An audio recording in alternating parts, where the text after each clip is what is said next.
الرحمن الرحیم فصل فی مسائل الشرب فصل په بیان د مسائل د شرب کې شرب د اوبو برخې ته وایي. فصل فی المياه فصل دی په بیان د اوبو کې. فصل فی المياه د دې فصل مسائل ترکیب د دې ځنه شروع. فصل فی مسائل الشرب تر هغه کتاب الاشربه پورې دا په بدایه کې نه دی ذکر. هدایه د بدایه شرح ده، بلکې دا په جامع الصغیر او په مختصر القدری کې ذکر دی. لدی وجنه صاحب د هدایه را نقلی. نو فرمای فصل فی المياه فصل دی په بیان د اوبو کې.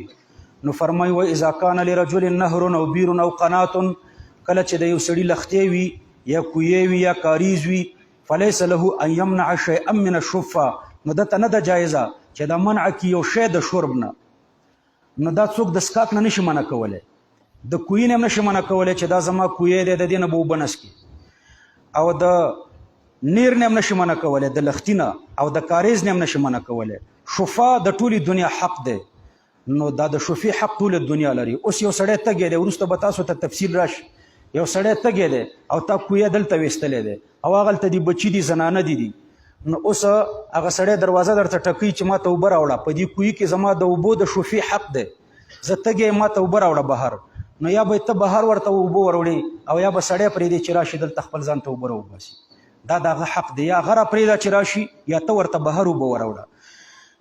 نو ته د شفې نه څوک نشي منع کولی.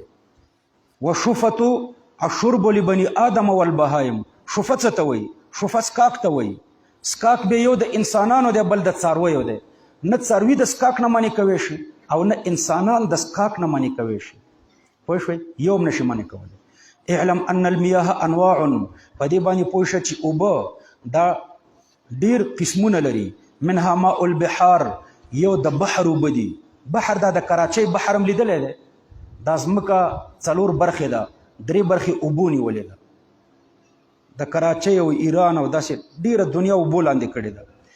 4 برخې